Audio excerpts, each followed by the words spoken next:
My father looked across the dinner table at the man I loved, the man who treated me better than anyone in that house ever had, and said, "This isn't what this family does.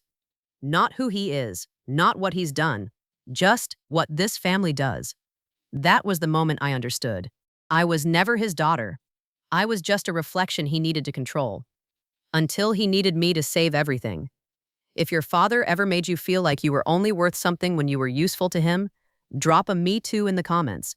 And if you've never subscribed, now is the time, because this story is going to stay with you. My name is Delia, and I need to start with that dinner, because everything, every single thing that came after, traces back to that one night in Spokane. It was a Thursday in October. I remember because the leaves outside my parents' house were doing that thing they do in the Pacific Northwest.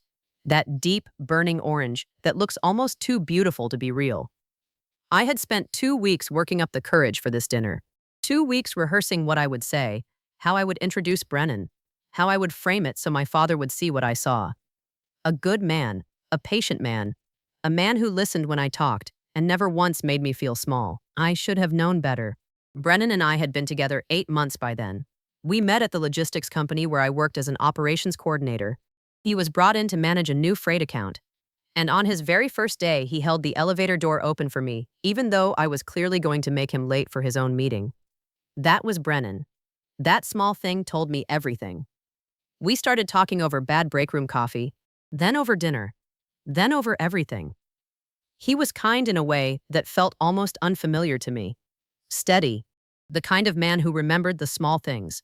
That I hated cilantro, that I got quiet when I was overwhelmed instead of loud, that I needed 10 minutes alone after hard conversations before I could talk them through. He just paid attention. And I was so hungry to be seen that I think I fell in love with him somewhere around week 3 without even realizing it. Brennan is black, I am white. And in the 8 months we were together, it had never once felt like a complicated thing between us. It was just who we were. But I knew in the way daughters know things about their fathers that they wish they didn't, that walking through my parents' front door in Spokane was going to make it complicated. My father, Whitmore, was the kind of man who never raised his voice because he never needed to.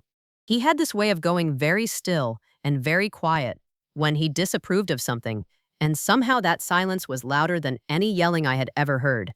He was a former contractor, built like someone who had spent decades moving heavy things, with pale gray eyes that always felt like they were measuring you and finding you slightly short of the mark. He had opinions about everything. The right neighborhood, the right church, the right kind of ambition. And those opinions were not suggestions. They were the architecture of our entire family life. My mother Nadine smiled through everything. That was her survival strategy. Smile, redirect, smooth it over. She made the best pot roast in Spokane, and she laughed at Whitmore's jokes, even when they weren't funny, and she had spent 30 years making herself smaller so he could feel larger. I loved her. I also spent most of my adult life quietly terrified of becoming her. My younger brother Tate was 24 at the time, and had never once in his life done anything that made Whitmore go still and quiet. Tate was studying business, dating a girl from their church, driving the truck Whitmore had bought him. Tate was everything I was not. Uncomplicated, agreeable, easy. The son who reflected Whitmore's idea of what a person should be. And then there was me, the daughter who asked too many questions, who left Spokane for college and didn't come back, who had opinions of her own that she was not always smart enough to keep quiet at the dinner table. Dav brought Brennan to that house on a Thursday in October. He brought flowers for my mother and a genuine smile and absolutely no idea what was about to happen. Neither did I. Not fully. Not yet. Nadine opened the door before we even knocked. She must have been watching from the window.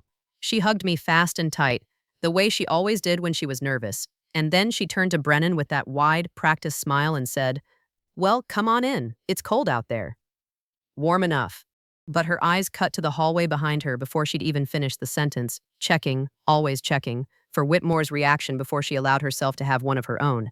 The house smelled like pot roast and wood polish and something underneath both of those things that I could only describe as tension with nowhere to go. Tate was already at the table, scrolling his phone, and he looked up when we walked in and gave me a quick nod and Brennan a look that lasted exactly 1 second too long before he went back to his screen. Not hostile, just measuring. Like father, like son, even if Tate would never admit that out loud. Whitmore was in his chair. He didn't get up. That was the first thing. In 30 years of watching my father, I had never once seen him stay seated when a guest walked into his home. He had opinions about manners, about respect, about how a man presents himself. But he sat in that armchair with his reading glasses pushed up on his forehead and his arms resting on both sides like he was holding court, and he watched Brennan cross that living room toward him with an expression I had never seen on his face before. It wasn't anger. It was something colder than anger. It was a decision that had already been made. Brennan extended his hand. "Sir, I'm Brennan. It's a real pleasure to meet you." Whitmore shook it. One pump. "Let go," said, and went back to the television. I felt my stomach drop straight through the floor. Dinner was its own kind of slow disaster. Nadine talked too much about the weather and a neighbor's new fence and whether the grocery store on Maple had changed their hours. Tate ate quickly and kept his eyes on his plate. Brennan was gracious in a way that made my chest ache, asking Whitmore about his contracting work, asking Nadine how long she'd had the recipe, filling silences with genuine warmth that no one in that room deserved from him that night. Whitmore answered in single sentences, barely that. And then somewhere between the dinner rolls and the moment Nadine got up to get the pie, Tate said something about a game on Friday, and Whitmore finally came alive, laughing, leaning forward, talking about the team's season with more energy than he'd shown all evening. And I watched Brennan sit quietly across that table while my father performed warmth for a football conversation and offered none, not a drop, to the man sitting right in front of him. That was when I pushed back from careful. "Dad," my voice came out steadier than I expected. "You haven't really talked to Brennan at all tonight." The table went quiet. Nadine froze in the kitchen doorway with the pie in both hands. Whitmore turned his gray eyes to me slowly. That stillness came over him. That horrible, familiar stillness. "I've been talking all evening, Delia." Not to him. The silence stretched. Brennan put his hand briefly on my knee under the table. Not to stop me. Just to say I'm here. Whitmore set down his fork, looked at Brennan with that measuring look, then back at me. And he said it, low, controlled, final, like he was closing a door that had always been about to close. "This isn't what this family does.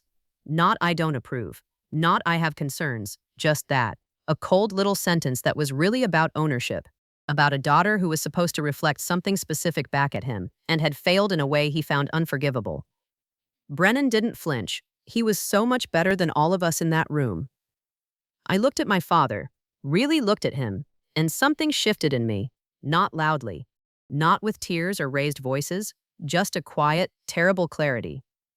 I was never going to win this man's love by being who I actually was. And for the very first time in my life, sitting at that table in Spokane with the pot roast going cold, I seriously asked myself whether winning it was even worth the cost. I didn't sleep that night. Brennan drove us back to my apartment in complete silence for the first 10 minutes. And then he said, very quietly, "You okay?" And I said yes, because I didn't have the words yet for what I actually was. We sat in the parking lot for a while, with the engine off, and the heat running, and the Spokane night pressing cold against the windows, and I stared at my hands in my lap and tried to locate the feeling living in my chest. It wasn't sadness, not exactly. It was more like the specific grief of finally seeing something clearly that you had been almost seeing for years. Brennan didn't push. He never pushed. He reached over and held my hand, and we sat there until I was ready to go inside, and that small, patient thing made me cry harder than anything my father had done at that table. The call came 4 days later, not from Whitmore, from Nadine. She called on a Tuesday morning while I was getting ready for work, and her voice had that careful, rehearsed quality that told me she had been thinking about what to say for days. She told me the dinner had been difficult. She told me Whitmore needed time. She used the word adjustment 3 times in 4 minutes, like what my father had shown us was simply a man processing a surprise, rather than a man deliberately humiliating someone at his own dinner table. "Mom," I said, leaning against my bathroom counter, "he didn't speak to Brennan for 2 hours. He's just, you know how he is, Delia." And there it was. You know how he is. The sentence our entire family had been built on. The sentence that had excused 30 years of Whitmore's coldness by asking the people he hurt to simply absorb it and adjust and come back smiling. I had been raised on that sentence, I had shaped myself around it for 28 years without ever once asking why the burden of adjustment always fell on everyone except him. I do know how he is, Mom, I said. That's actually the problem. She got quieter after that. Said she hoped I would give it time. Said family was family. Said she loved me in that small, apologetic way she had, like even her love came with a disclaimer. I hung up and stood in my bathroom for a long moment. Then I finished getting ready and went to work. Brennan and I got engaged 7 months later. A Sunday morning, no grand gesture. He just made coffee and sat across from me at the kitchen table and slid a ring across the wood and said, "I want to do this whole life with you, if you'll let me." I said yes before he finished the sentence. I told myself I would try one more time with Whitmore. I wrote him an actual letter, handwritten, 4 pages, careful and honest and full of the things I had never been brave enough to say out loud. I told him about Brennan, not the surface things, but the real things. How he had rebuilt my sense of what I deserved. How being loved by him had taught me that love wasn't supposed to come with conditions. I told my father I wanted him at my wedding, that I wanted him to know the man his daughter had chosen, that I was asking him, genuinely asking, to try. He never wrote back. Tate called me 3 weeks before the wedding, not to talk about the letter, not to say anything meaningful, just to tell me, in that flat, careful voice that was becoming more Whitmore every year, that Dad wasn't going to come, that he thought it was better I heard it from family first. And then he said, "You made your choice, Delia," like I had done something to them rather than simply loved someone they refused to accept. I didn't respond to that. There was nothing to say to it.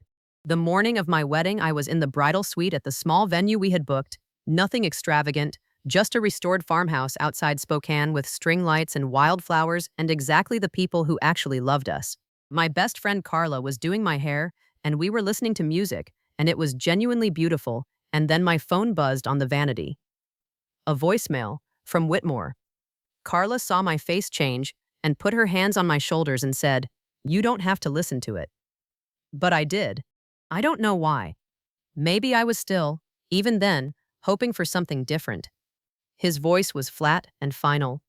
No anger, no tears, nothing that would have indicated he felt the weight of what he was doing. He said, "I want you to know that after today, as far as I'm concerned, I don't have a daughter. You've made your position clear, so have I. I won't be reaching out again." That was it. No "I love you" hiding somewhere in there. No crack in the voice. Just a man formally closing an account.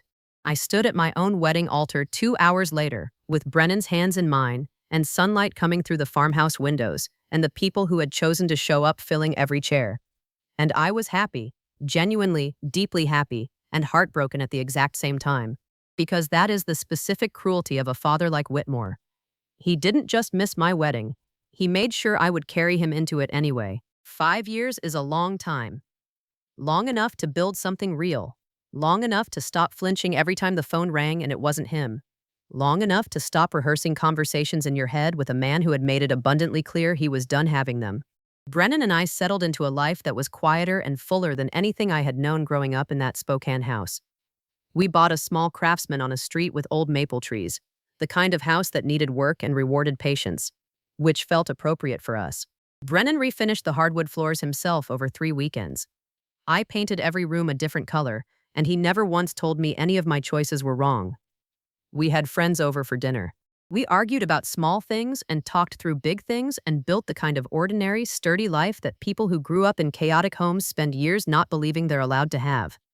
I won't pretend the grief disappeared. It didn't. It just changed shape.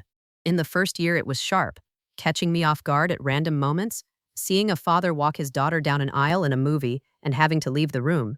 Standing in the grocery store holding a can of something and suddenly remembering the way Whitmore's kitchen smelled on Sunday mornings before everything became what it became.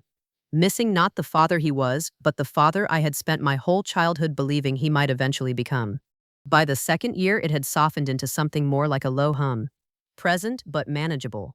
I started therapy with a woman named Dr. Okafor, who had a small office near our neighborhood and a very direct way of asking questions that I deeply appreciated. She helped me understand that I had not been grieving my father. I had been grieving the idea of him, the version I had constructed and maintained and kept updating despite all evidence that it did not exist. That distinction cracked something open in me that took a long time to fully work through. By year 3, I had mostly stopped waiting.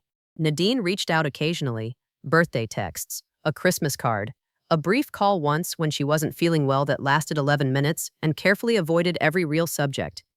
I kept those lines open, barely. She was my mother, and she was also a woman who had made her choice 30 years ago and renewed it every single day. And I had learned to hold both of those things at once, without needing to resolve them. Tate I heard from almost never. We existed in each other's lives the way distant relatives do. A like on a social media post here, a 2-sentence text on major holidays there. Nothing real, nothing that required either of us to actually show up for the other. I told myself that was fine. Most days it was. Brennan and I talked about having children. We went back and forth on it, the way people do when they love each other and also know themselves well enough to be honest about what they're carrying.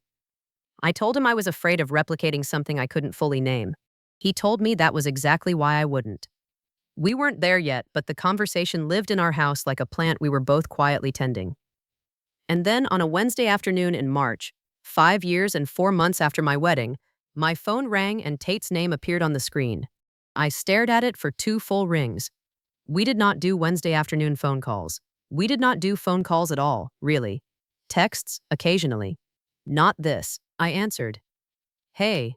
His voice was strange, tighter than usual, stripped of the easy confidence he'd always carried as Whitmore's favored child. Tate, what's going on? A pause. The kind of pause that is actually a person deciding how much to say and in what order. It's Dad, he said. Things have gotten... It's bad, Delia. The business went under. Like, completely under. There's debt. A lot of it. The house is in foreclosure. I sat very still at my kitchen table. Mom's been dealing with some health stuff too. Nothing... I mean, she's okay.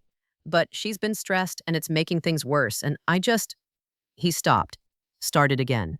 I didn't know who else to call. And there it was. 5 years of silence. 5 years of being the daughter who didn't exist. And now, when the walls were coming down, when Whitmore's carefully constructed world was cracking at the foundations, suddenly I existed again. I existed because they needed something.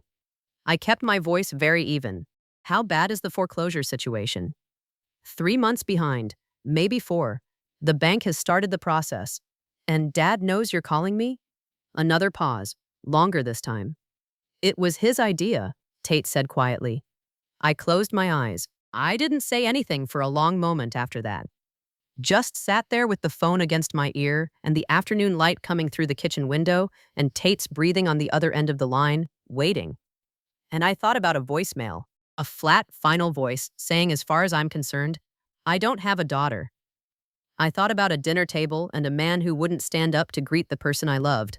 I thought about 4 handwritten pages that never got a response. I'll think about it, I said finally.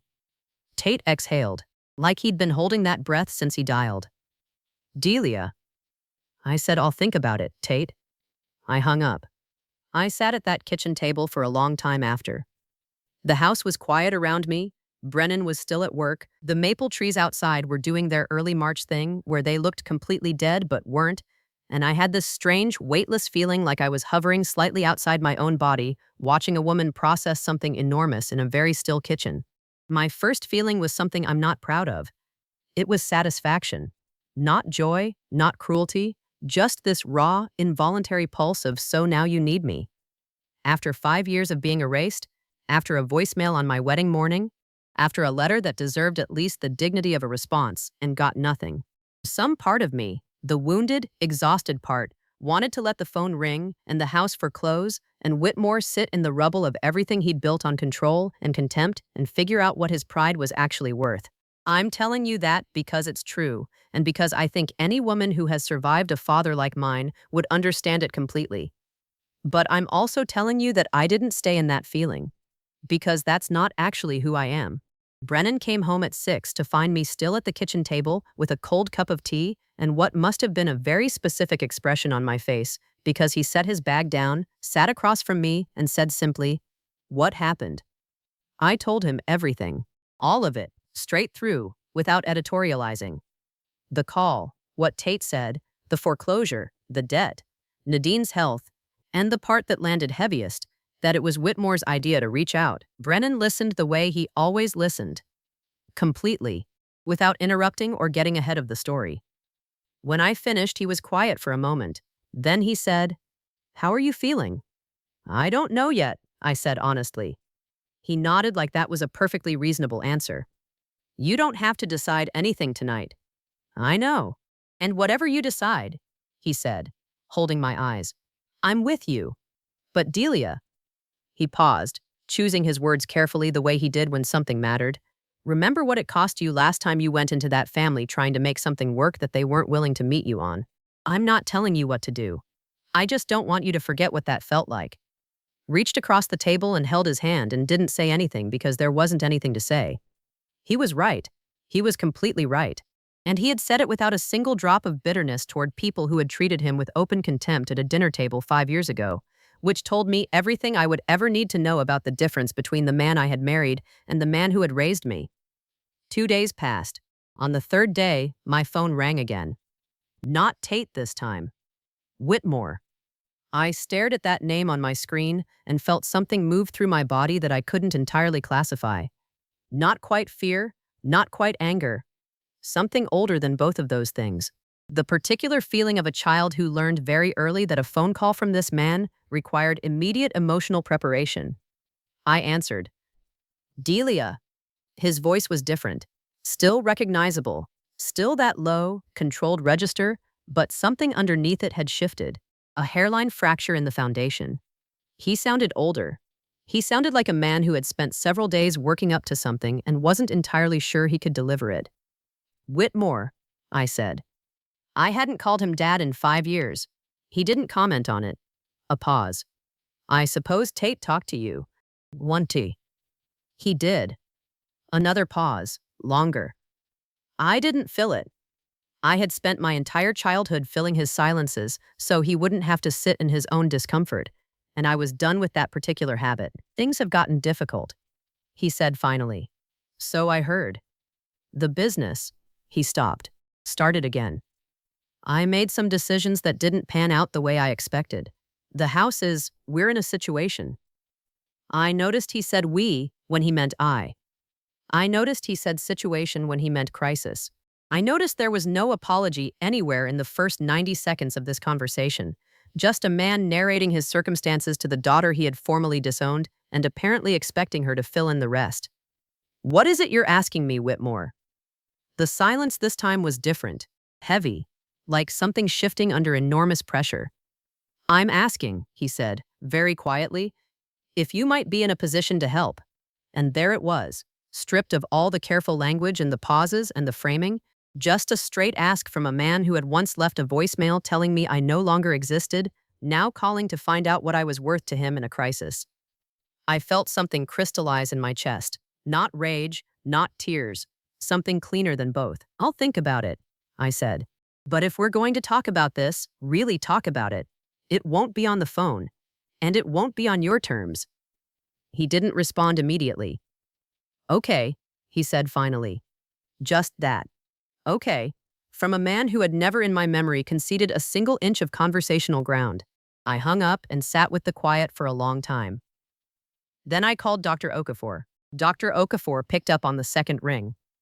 I told her everything in about 4 minutes flat, the way you do when you've been in therapy long enough to skip the preamble and get straight to the thing. She listened without interrupting, and when I finished, she asked me one question. "What do you actually want, Delia?" Not what you think you should want, not what would look generous or what would feel like justice. "What do you actually want out of this?" I opened my mouth and then closed it again, because the honest answer was complicated. I wanted my father to understand what he had done. I wanted him to see Brennan, really see him, and recognize what he had thrown away when he threw me away. I wanted my mother to stop shrinking. I wanted Tate to drop the performance of being Whitmore's perfect son long enough to be an actual human being. I wanted 5 years back. I wanted the wedding morning back. I wanted 4 handwritten pages to have meant something. I wanted things that no foreclosure crisis and no desperate phone call could actually give me. "I want to go into it clear," I told Dr. Okafor finally. "I don't want to go in hoping for something he's probably not capable of giving me. I want to go in knowing exactly what I'm there for and what I'm not." "Then you already know what you need to do before you agree to meet him," she said. She was right. She was always right. I hated how much I paid her and how consistently she earned it. I spent 2 days getting clear, writing things down, talking them through with Brennan at night, sitting with the discomfort of my own mixed motives until I could see them honestly. And then I called Whitmore back and I told him the terms. The meeting would be at my house, not his. Mine, the house Brennan and I had built our life in, the floors Brennan had refinished with his own hands, the rooms I had painted every color I wanted without anyone telling me I was wrong. If Whitmore wanted to talk, he would come into our space and sit at our table. Brennan would be present. That was non-negotiable. If he couldn't agree to that, there was nothing to discuss. The silence on the phone lasted so long, I thought he might have hung up. "All right," he said. They came on a Saturday morning, Whitmore and Nadine. No Tate? I hadn't invited him, and Whitmore hadn't asked to bring him, which told its own story about how serious things actually were. I heard the car pull up and watched from the kitchen window as they came up the front walk, and something about seeing my father outside my house, smaller somehow than he existed in my memory, his shoulders carrying something heavy and unfamiliar, made my throat tighten in a way I hadn't expected. Brennan put his hand briefly on my lower back. "Ready?" "No," I said. "Let's go anyway." I opened the door before they knocked. Nadine's eyes filled immediately. She reached for me and I let her hug me because she was my mother, and she was frightened, and some things exist outside of complicated.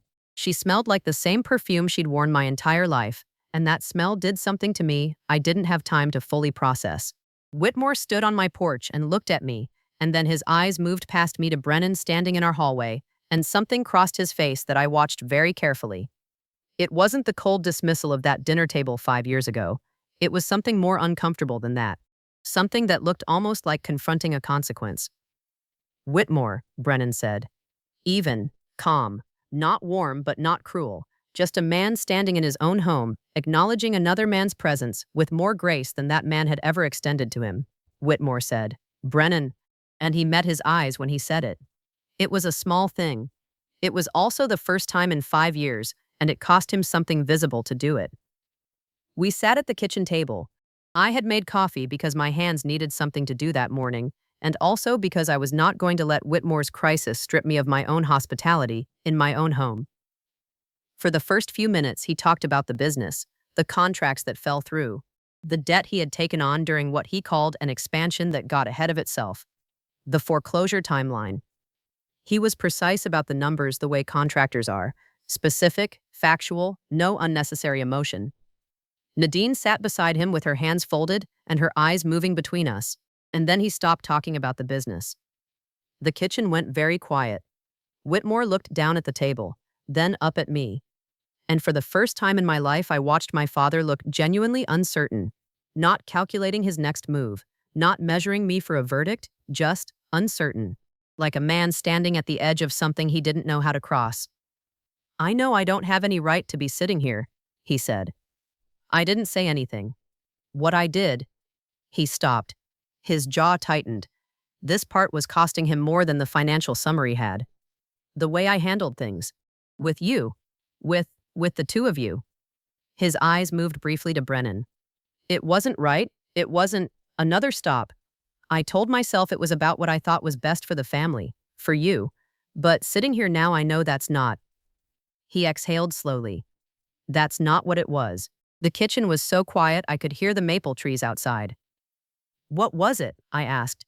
My voice was steady. I needed him to say it, not for his benefit, for mine. He was quiet for a long time. "Fear," he said finally, barely above a whisper, stubbornness, things I was raised with that I never questioned enough. He looked at Brennan directly then, held it, and said, "I treated you with disrespect in my home. That was wrong. I am sorry for that." Brennan nodded once, slowly, accepting it without performing forgiveness he hadn't fully arrived at yet. That was Brennan. He didn't lie to make moments easier. Then Whitmore looked at me, and his gray eyes had something in them I had genuinely never seen there before. Not the measured assessment, not the cold disapproval, something raw and tired and too late and present all at once. "I'm sorry, Delia," he said, "for the voicemail, for the letter I never answered, for not being there." His voice cracked on the last word, just slightly, just enough. "I'm sorry." I felt the tears come, and I let them. Not because everything was fixed, not because 5 years dissolved in a Saturday morning kitchen, but because I had waited a very long time to hear those words, and some part of me, the little girl who used to follow him around his worksite asking questions he actually answered back then, needed to hear them even knowing they were imperfect and late and wrapped in a crisis that had forced them out of him. I didn't rush to fill the silence this time either. I just let it sit there between us, heavy and honest and real. I didn't answer him right away. I picked up my coffee cup and held it in both hands and looked at my father sitting at my kitchen table. This man who had been so enormous in my life for so long, this man whose silence had shaped me and whose rejection had nearly broken me. And I took my time, because I had spent 33 years rushing to respond to Whitmore, rushing to explain myself, defend myself, soften myself, shrink myself into something he might finally approve of. I was done rushing. "I hear you," I said finally, "and I believe you mean that. Right now, in this kitchen, I believe you mean it." He nodded. "But I need you to understand something." I set the cup down. "An apology is a beginning. It's not an arrival. You don't say those words and then we're restored to something that frankly never existed the way I needed it to. That's not how this works." Nadine's eyes were wet. Whitmore held my gaze and didn't look away, and didn't go still and cold the way he always had when I pushed back against him. That itself was something. Not everything. Something. "I understand," he said. "I don't know if you do yet," I told him honestly, "but I'm willing to find out." Then I told him what I had decided. Brennan and I had talked it through carefully over those 2 days after the phone call. We had looked at our finances, talked to our accountant, been honest with each other about what we could do and what it would cost us and what we needed in return, not financially, but humanly.